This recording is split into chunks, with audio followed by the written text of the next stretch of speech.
Hello hello dear students, आज का 12th mathematics का पेपर आपके सामने है।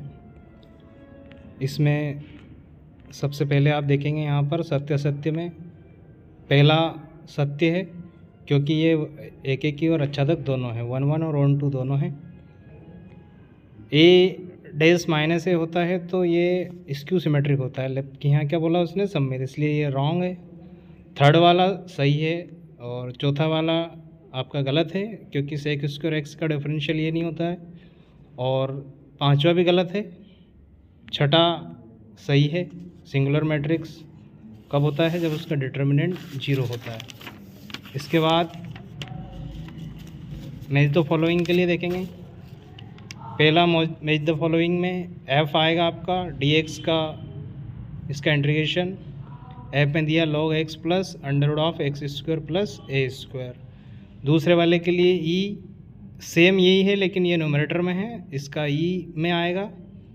और तीसरे वाले का जी tan x का इंटीग्रेशन होता है log sec x, cot x का इंटीग्रेशन होता है log sin x, under of x square minus 9 का इंटीग्रेशन बी में दे रखा है, और 1 upon under of x square minus 9 का इंटीग्रेशन डी में दे रखा है।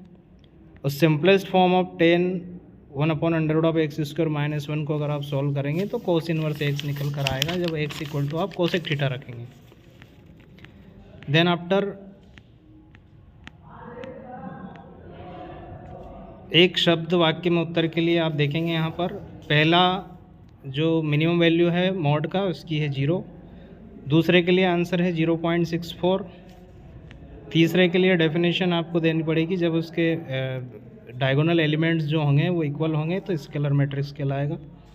इसके बाद आई क्रॉस जे के होता है, के इंटू के 1 हो जाएगा, और जे क्रॉस के आई होता है और आई डॉट आई 1 हो जाएगा, तो इसका आंसर आ जाएगा 2।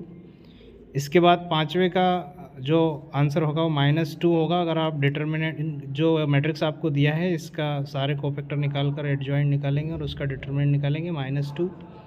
Principal value of tan inverse x is in open interval -π/2 π/2। और लास्ट वाले के लिए इंक्रीजिंग होगा ये 1 to इन्फिनिटी के लिए। जब आप इसको डिफरेंशियल लेकर सॉल्व करेंगे तो इसका इंक्रीजिंग होगा ये 1 से लेकर इन्फिनिटी तक। इसके बाद ट्रू फॉल्स में अगर आप आएंगे यहाँ पर ट्रू फॉल्स में देखेंगे, पहला जो f(x = 3x) है ये दोनों है 1 1 और 1 2।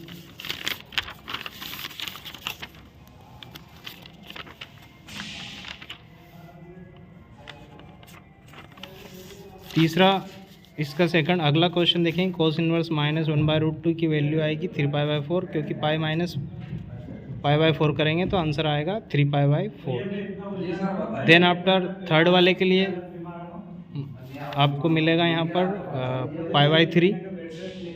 चौथे वाले के लिए ±√3, और पाँचवें का थीटा इक्वल टू π/2 होगा, क्योंकि a.b equal to a b cos theta होता है।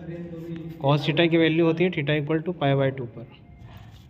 छठे क्वेश्चन के लिए यहाँ पर इसका आंसर जो है दोनों इंडिपेंडेंट इवेंट है। अगर फर्स्ट टाइम आप उसको रोल करेंगे तो सेकंड टाइम भी अगर रोल करेंगे दोनों केस में अलग अलग प्रोबेबिलिटी निकलेगी, और दोनों का जो मल्टीपल आएगा इंडिपेंडेंट इवेंट के लिए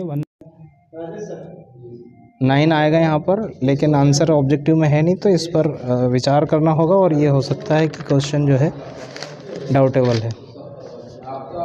फिल इन द ब्लैंक्स के लिए लिखेंगे log x का अगर आप डिफरेंशियल करेंगे तो 1 अपॉन log x होगा, एक बार log का, दूसरी बार फिर log x का करेंगे तो 1 अपॉन x आएगा। अगले के लिए अगर आप निकालेंगे एरिया में चेंज तो πr² का डिफरेंशियल करेंगे 2πr, और r में r इक्वल टू 6 रख देंगे तो 12π हो जाएगा। Sine of sine inverse x को एडजस्टिंग प्रॉपर्टी से सॉल्व करेंगे तो साइन से साइन सेल्फ एडजस्ट हो जाएगा, यहाँ पर x बचेगा। l² + m² + n² equal to 1 होता है। 3 कोसाइंस जो हैं किसी भी लाइन की उनका स्क्वायर करके सम करेंगे तो उसके इक्वल टू 1 आता है।